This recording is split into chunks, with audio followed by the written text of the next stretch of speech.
Hello, Deborah Ishihara here, podcast editor for Talking Work. This week I'm taking a look at equality in terms of transgender rights and Metoo in India. Welcome to Talking Work, the employment law podcast by Ius Laboris. In each episode, we invite a different guest to discuss what's happening in the world of work. If you're an HR professional of any kind, this podcast is for you. I'm delighted to have with me today Debjani Aich, who's a partner at Kochhar Co, our Indian firm, to talk about these issues. Hello, Debjani. Hi, Deborah. Now, there was a case a few years ago in which the Supreme Court of India made a declaration about transgender rights, and that's now transforming the landscape. Debjani, could you tell me something about that case, first of all? So, interestingly, Indian law has always been binary in nature, recognizing the male and female genders. And so, 2014 was a landmark judgment. It was a case called the National Legal Services Authority and the Union of India, also called the Nalsar judgment, in which the Supreme Court, which is the highest court in India, declared transgender people as a third gender. So this was legal recognition given to the third gender for the first time as per case law and judicial precedent. The petition had been brought about by NALSA, which is a not for profit organization looking at providing free legal aid services to disadvantaged sections of Indian society. There were a couple of other petitioners in it as well, another NGO, and a Hijra activist, Lakshmi Narayan Tripathi. I'll speak about hijras and these very unique Indian terminologies a little bit later. It's something that I do want to touch upon. So, anybody who's been to India knows that Indian history, Indian societal levels are very complex. And interestingly enough, and this is very important, for background awareness, Indian history has recognized the third gender from time immemorial across religions. It's not easy in a diverse culture like ours.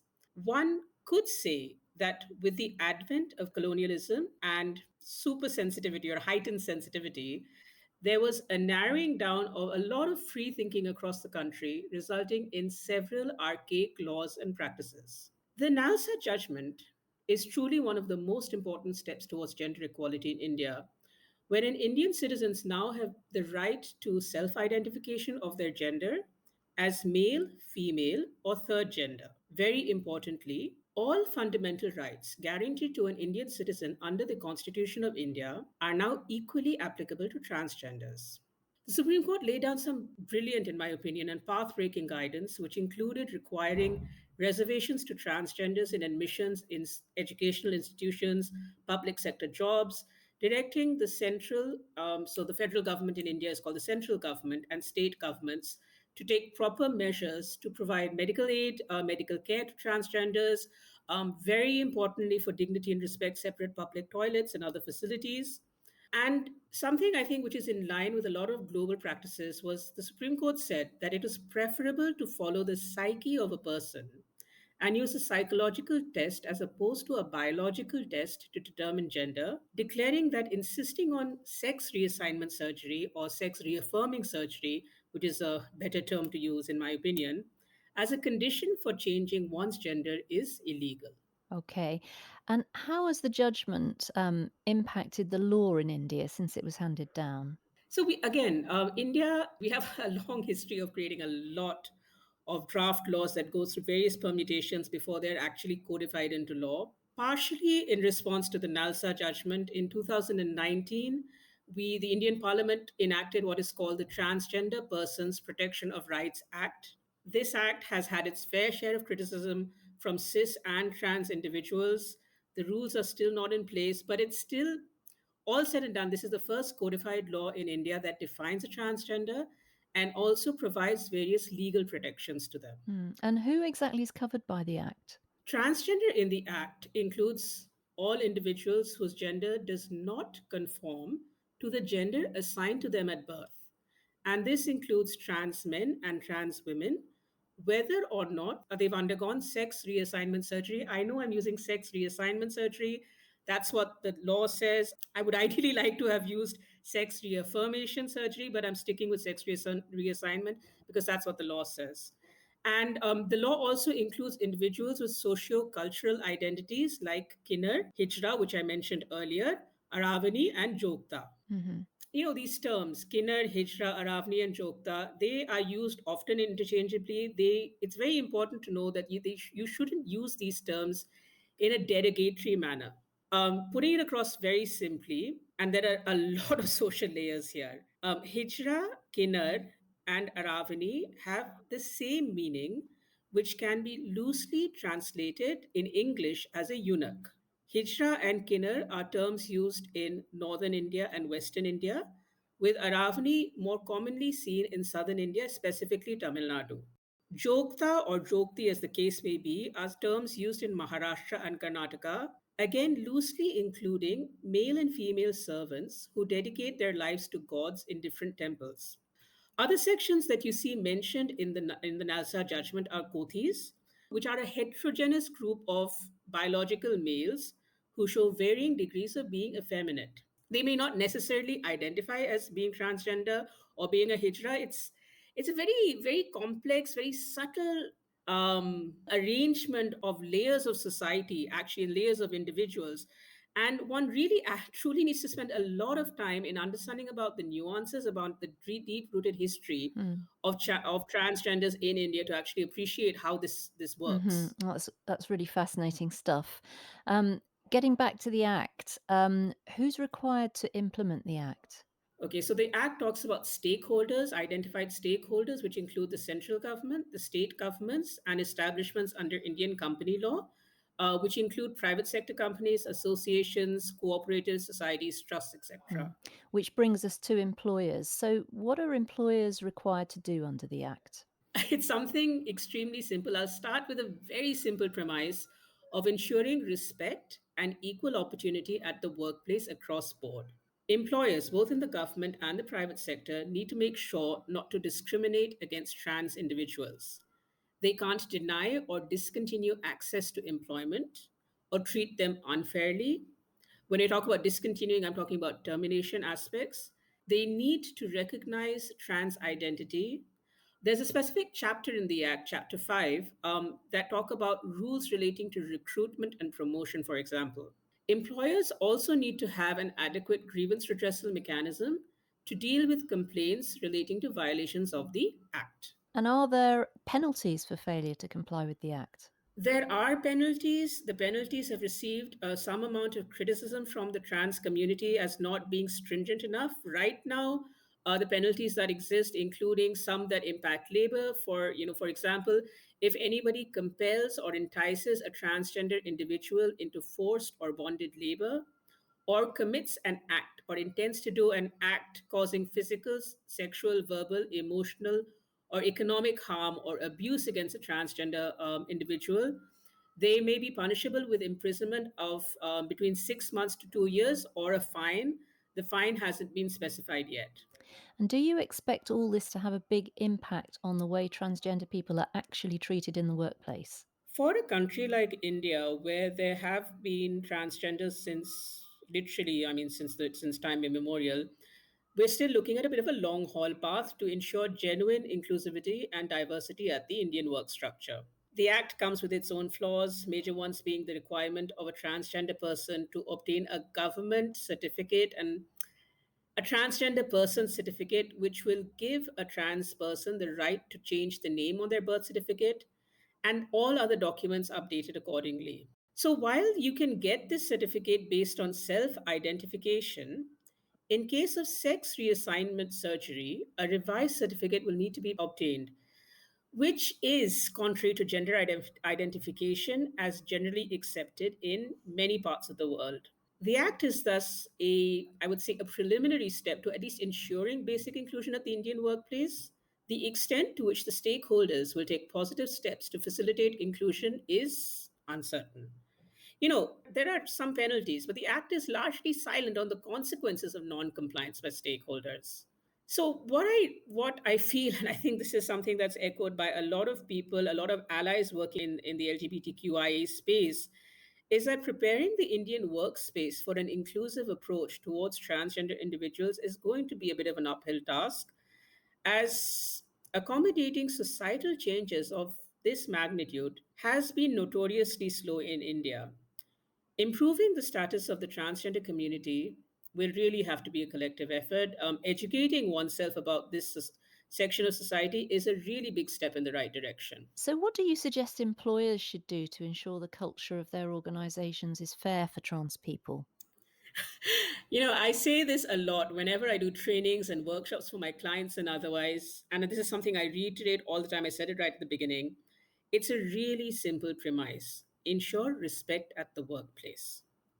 From a legal compliance perspective, employers will need to educate and sensitize their workforces around gender inclusivity, Mm. assimilation at the workplace, and greater acceptance of the character of transgender individuals.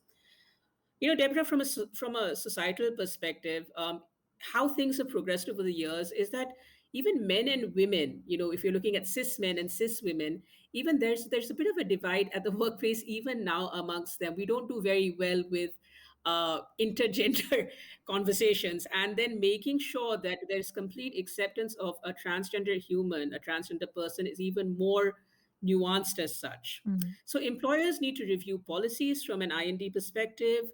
It's highly recommended to get suggestions from Mm. transgender individuals and NGOs who work in this space so they reflect real life views. Just a couple of weeks back, a few weeks ago, there was a glorious piece of advocacy from the Chennai High Court, where the judge in that particular case, which related to two bisexual individuals, actually underwent psychological training on LGBTQI matters, including detailed discussions with a transgender woman. She happened to be a doctor, by the way, and her mother, to better educate himself on aspects relating to their lives and requirements. I loved that. I mean, the fact that a sitting judge is Mm. educating himself because he needed inputs was great. And that's something employers can also work with. Mm. Now, in terms of people going through gender Yeah. reaffirmation surgery, gender reassignment surgery, an employer can consider having a policy to provide transition support, not only in terms of paid leave, but also sensitizing the remaining cis workforce regarding the transition and providing the individuals with rehab support and counseling. India has a very strong prevention of sexual harassment law, prevention of sexual harassment at workplace law. It's something I work with. It was similar to the requirements under, it's called the POSH Act, similar to the requirements under the POSH Act. Organizations may consider having or will actually need to have an adequate grievance redressal mechanism for transgender individuals to deal with harassment complaints. Employees must have access to washrooms that are appropriate for their identity. That is something I think across the world, it's universal that trans men and women are often subjected to humiliation and harassment as they're forced to use misgendered washrooms. I don't think anybody would Mm. be comfortable with that. Mm-hmm. Employers really need to keep in mind that transgender individuals have been subject to years of discrimination, which has led to severe social, economic, and skill deficits. And accordingly, recruitment criteria really need to be revised if they can, as far as practical. Organizations should also endeavor to provide training programs to enhance skills. Hmm. There's a lot of good tips there, Debjani. Um, I want to take a look now at the equality of women in the workplace, just to get your thoughts on this. India is a country that gets a lot of negative press internationally about women's rights. Can I ask you, politically, what's been the reaction in India over the past few years to the Me Too movement? Has it sparked the kind of reckoning that we've had in some parts of the West? I am not going to give no political inputs here. I will tell you what I feel. As somebody who works, being an employment lawyer and somebody who's been working in equal employment rights for a very, very long time on, aspects of the prevention of sexual harassment is a key practice area that I do. The second wave of Me Too is seeing its fair share of press and social media movement across India. We have many women coming forward with complaints, and that actually is a great, great step in the right direction.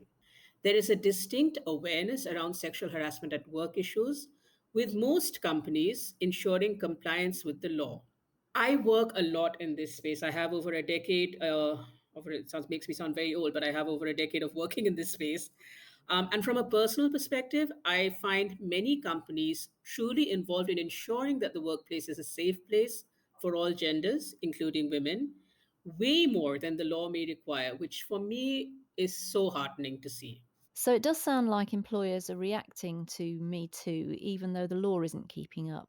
Can you tell me more about what they've been doing? Okay, like I mentioned, the prevention of sexual harassment at work is something most MNCs and smaller companies are aiming at eliminating and addressing as required under law. And in a lot of cases, going way beyond what the law requires because we're looking at genuine inclusion and diversity and making sure that the workplace is really free of harassment, whether it's sexual harassment, whether it's gender-based harassment, anything like that. All of our clients have their internal committees in place. There are regular trainings for employees and managers, including from a remote working perspective. Okay, so one of the very few plus points that I see that came out of the COVID-19 pandemic was a shift to remote working, which, from a woman employee's perspective, has given them a little bit more of flexi hours. It's that comes with its own pitfalls because balancing home and work is really never easy, and I think all of us will agree on that. I've had Mm. instances where my daughter has walked in during a conference call, my dog has jumped behind me. I mean, and I think it's we've all been there, I think. Yes, absolutely, we have. Yeah, so employers are really working comprehensively on these aspects, including through policy change. Now, Hmm. when we look at things like pay parity and the gender pay gap in India, unfortunately, that continues to remain a significant issue. We have a really strong central law that relates to pay parity for men and women employees. But I was doing a little bit of research earlier last year, and I looked at the World Economic Forum's Global Gender Gap. I think that was the 2020 index, wherein India ranks 112th on the overall global gender gap index out of 153 economies, Mm. which is, yeah, that's not pretty. Yeah. So only a quarter of women, compared to 82% of men in India, engage actively in the labor market. Given the fact that 48% of India's 1.4 billion population are women, those figures don't read right. I'm cautiously optimistic about the government taking a step in the right direction. Just for your awareness, at the beginning of in October 2020 and in August 2019, there was a huge set of labor law reforms in India, and what came about was something called the New Code of Wages, which has amalgamated the central laws relating to compensation aspects at work. Because of the pandemic and various other reasons, none of the codes have come into effect, including the Code of Wages. Mm. But the code is aimed at ensuring that there's no discrimination in an establishment amongst employees on the grounds of gender in matters relating to wages by the same employer when we're talking about the same work or work of a similar nature done by employee. And this, again, this is a fantastic move by the Indian government. The code has moved to using non binary gender as compared to the concept of only protecting women or the opposite sex under the current law. So, this is a progressive move to ensuring genuine EEO at the workplace. There are also protections in relation to job recruitment for the same or similar natured work and in employment conditions except where the employment of women in such work is prohibited or restricted under an existing law, like under the maternity benefit laws, where there are certain compliances where you cannot expect a pregnant woman to do some kind of arduous work or being on her feet for a very long time, things like that, or working, pre birth for a certain time period. Hmm. So, while I recognize there could have been a more nuanced approach, including aspects like sexual orientation within the scope of the code, I'm really happy with the direction the law is taking right now on pay parity in India. Hmm. Okay, well, thank you very much, Debjani, for your fascinating insights. I should mention that there's an article on our website on the Indian third gender with a link to it in the notes to this podcast. We've also put Debjani's details in the notes so you can contact her directly, and mine are there too. You're always welcome to contact me on anything to do with employment law, and I'll answer your query, or if you need an expert in a particular country, say, I'll put you in touch with the right person. Meanwhile, do browse around our website. There's a massive information there on all sorts of employment related topics at iuslaboris.com, and I hope you'll join us again next time. That's it for this episode of Talking Work, but we'll be back very soon with more insights from our guests from around the world. If you've enjoyed this episode, don't forget to subscribe to the podcast. You can also visit iuslaboris.com to access all our content, resources and tools.